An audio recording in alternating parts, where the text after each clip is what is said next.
Jesus God, has it been 10 years since I've been doing films? Wow. I'm still waiting on my big break.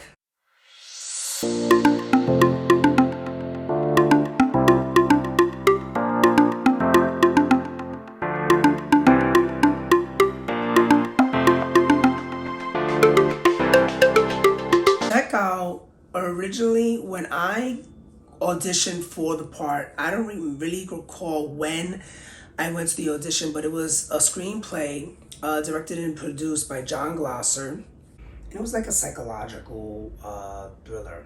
When I went to the audition, I waited for about a good 15-20 minutes, and he wanted me to read for the well, he asked me first. He said, well, who do you want to play? And I said, to be honest, I mean, they're both great. It's hard for me to choose between Lewis and Jamie, but I didn't want to be selfish, like, oh, I want to make Lewis. I see myself as Lewis, because again, like, it depends on the director and what they view of you. But I came back and I said, well, I'm gonna read for Jamie. So I read for Jamie. He told me to read it 3 times. Then after that, he says, well, would you be interested to read for Lewis? I said, okay, yeah. Well, are you familiar with that? I said, not really. I haven't really read it as much, but I'll look into it. And this was around the time when COVID, you don't have to submit video auditions no more, because I hate submitting video auditions. I'd rather do in person. It's more intimate. You know, you get the energy better.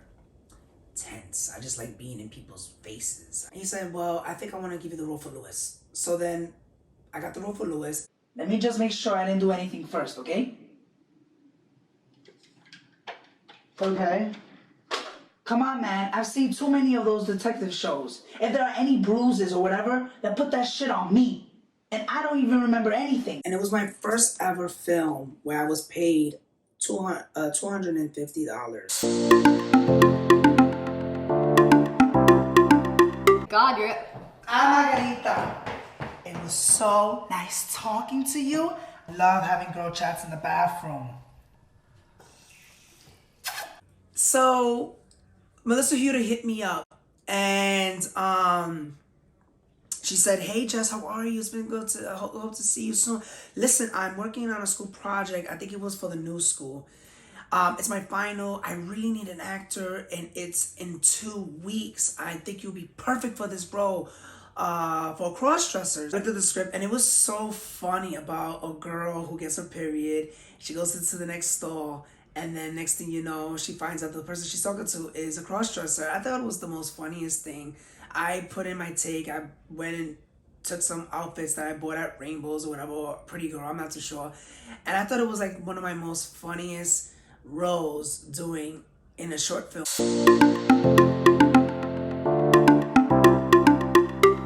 I met with Christian Moran.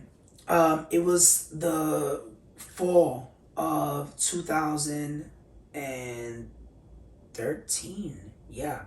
And Christian Moran was looking for a lead actor to play himself, his younger self. I think it was at Potbelly. He met with me. We had an interview. It wasn't the typical audition. You go in the audition room and you read, and then, okay, thank you very much. He just wanted to vibe with me. We had coffee. I think it was his first short project, and it was his final. So I was like, oh, great, another student project? Yes, let's do it. We talked a little bit, and then he said, well, listen, you have a great vibe. I like your energy. But here's the thing. The actor who I originally had a meeting with wants the leading part. Like, he really wants it so bad. Come to find out, a few days later, he said, I'm going to give you the part. I realized when I was doing Silentuous, the beauty of acting of just with no words is more powerful than just telling a story with just lines. Because obviously the audience love intense, suspenseful moments that with just no words, they're going to get it. You know, it's never good to have a film where you're just telling them everything, and then think that they're stupid because they're not. One of the days when we were doing the running scene, when I was like running, it was so cold in the winter. Running, but I was so committed. When we came back to the car, someone hijacked Chris's car, like stole everything. That's a little tidbit that you guys didn't know behind the scenes. They stole everything. I'm talking about my bag. They stole my phone. They stole my bag that had my wallet. It was a mess. And it all paid off because it got picked up in a lot of film festivals. And I think it was one of my most best respected films as an actor playing that role, and it was my first leading role, And I have to thank Christian Moran for believing me to be in a lead.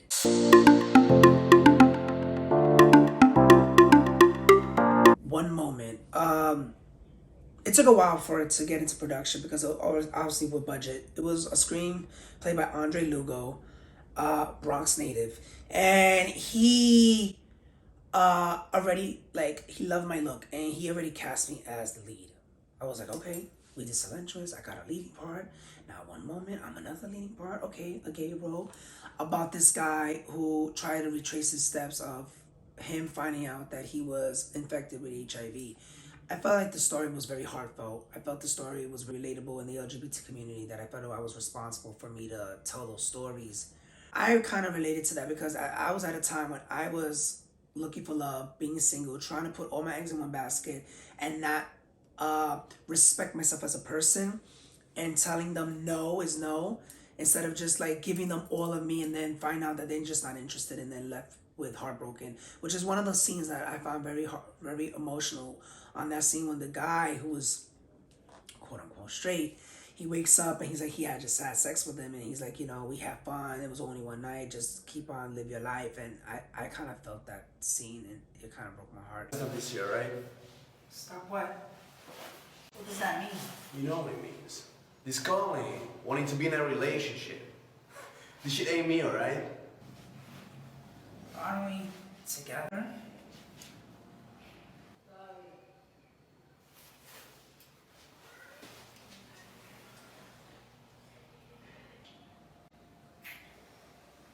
Have fun.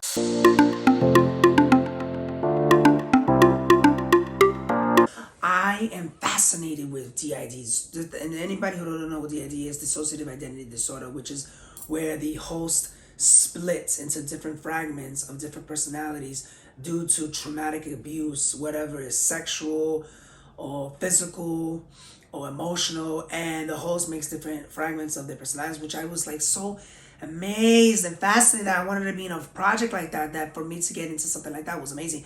Even though I got to play one of the fragments, I was okay, let's see how this project does with the director. I mean, I've seen some of his stuff, but I was like, you know what, I like the script. And that's what happens with me. If I really like the script a lot, I'm gonna do it. Thanks for reminding me, you've got to see this.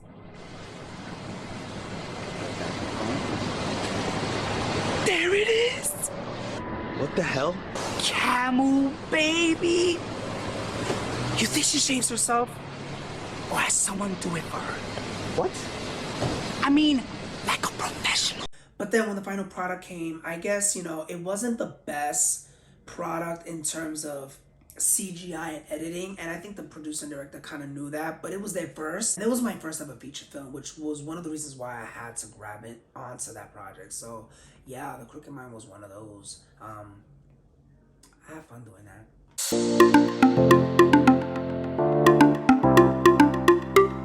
I was always amazed about slapstick comedy and sitcom-ish type of acting, and I wanted to do my own sitcom-ish.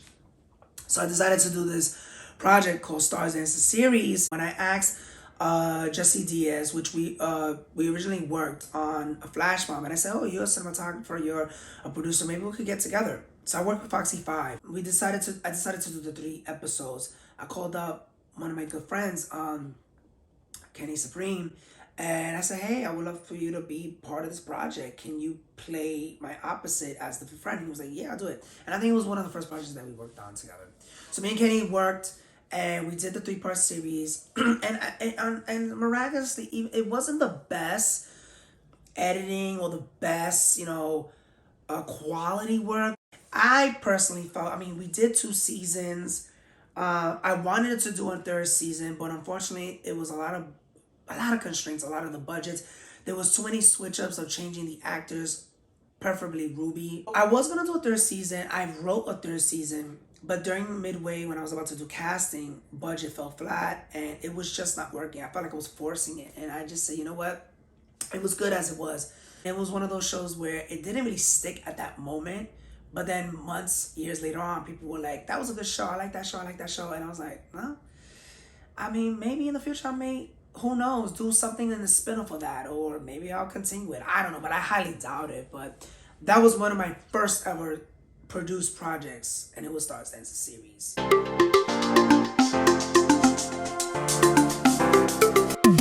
Pride and Prejudice came, I actually was looking through Actors Access and Backstage, and I think in Actors Access, it was working title, it was called PMP Cut.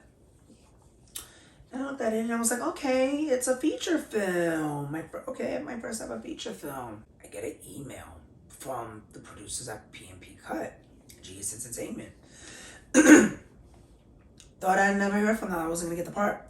Come to find out, they said rush call. Now, anytime when you ever hear rush call, you have to submit it. That means that production lost an actor, or they are on time constraints, or probably they need someone ASAP to fill in that spot so that way they could keep the ball rolling because they only have a certain amount of time to film the project. When I got that email, I said, I'm gonna submit first. I'm gonna get it. It was for the Tailor Made in the film. It was for Spencer for the Tailor Made in Pride and Prejudice. Submitted. I think I didn't hear from them about a week and a half. And then I got the call. Okay, honey, your dress is in the back of the screen. Go ahead and change so I can check the fit. Sure. Stop fidgeting. Why do you seem so anxious? I am not gonna stick it with pins. So, what do you think? They was going on a different direction for a different actor for that role, and the director, Michael Camper, fought for me. And he was like, I want Jesse, I want Jesse, I want Jesse. His audition tape was so natural. I want Jesse, and thank you, Michael, for that. And then we worked on Law of Attraction as well, so that was a fun project. I will never forget that, being in South Carolina.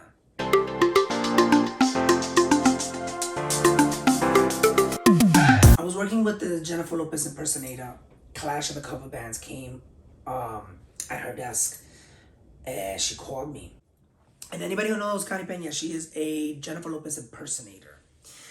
And Connie asked me, and she was like, oh, Jesse, I want you to, I have this big, huge gig, and it is Clash of the Cover Bands, and I'm not too sure if I want to do it. She was very hesitant on not doing it. She had her personal reasons, and I kept pushing her. I said, this is a good thing for you. This can open doors, not only for myself, but for you personally. People could see what your potential is. You just got to apply yourself, do it. And I thought of it as a bigger picture, that if we do something like this, how many chances are you going to get to be called to do a televised project like Clash of the Cover Bands or any show that's just starting out? You don't know, never mess up your blessings. So I told her, I did a little bit of convincing, and she gave in, and she said, you know what, let's do it. We rehearsals. It was very intense. I experienced what Hollywood life was like. Very fast mode. Everybody does not have time for the bullshit. Everybody is just about the work. Also, what I noticed about LA too is like, there's a lot of people that they watch everything. And you may think that everybody's like, stone face, or like, yeah, that's great, oh my, okay, wow, that's great, you're doing wonderful. But then in the back line, they're all talking, and we worked. It took a lot of like back and forth, but we did it. And that was wonderful to be on television. Like Clash of the Cover Bands never got to be on TV. I felt like I came full circle, that there was not that much for me to do moving forward with that, so I enjoyed it.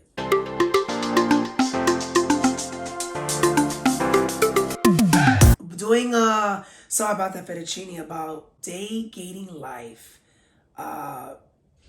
Roger, who hit up Nathaniel's role. I forgot his damn name in the film, but find him on Jacked and Grindr. Didn't know him a hole in the world, which is all the time that happens in dating life. And then find out that he was not who he said he was. He was just a complete jerk. He just wanted to have one night. We had a good time. It was funny. And even people were looking at it as like, wow, you stole the bourbon after you had made out with him? That's some shit you probably would do. So COVID hit. Nobody was working. Everything was shut down. People were trying to find ways to make money. So I was looking for a producer, director, cinematographer, I don't know. I was in Colombia at the time of November of 2020. I got an email from Jordan Sims, and he said, I would love to produce with you pro bono. Now he used to do production assistant on Manifest, and check out Manifest if you haven't. And he said, I'll do it pro bono, we'll do it for free. And we went through a different direction. He decided to produce the script along with me. I conceptualized the idea. He started to make it more stronger. To play someone like Roger was very kind of hard for me because I'm not a smoker. I don't do weed. So I picked out Kenny's brain and I said, Kenny, I need you to help me. I don't know. There are different facets of playing someone who's a stoner, always high. What other different facets should I play it? And I got some inspirations from some people from the gay scene, and took out inspirations from his clothing and this one person of their hair, and I wanted to give that like that emo punk rock type of look, frat boy ish. That's why I had a lot of plaid in the role, and then I had some ideas what I wanted to play and how to play Roger and Fucked Up. And I think I did an amazing job. I mean, there was people who told me, like, I love you as the stone. It was so good. It was not that much lines, but the little lines that you had, just the facial actions, doing this and that, you did justice playing a stoner. During when it was released on YouTube, everybody said you did a great job and everybody loved the film. And it was like my first ever produced project. And it got like 1,000 views within like 3 days or a week. I think it was a week when I released it before I put it out distribution. I had a wonderful time for my first ever produced film, and that was amazing. And there'll be more in the future. I know that for a fact. I ain't gonna stop.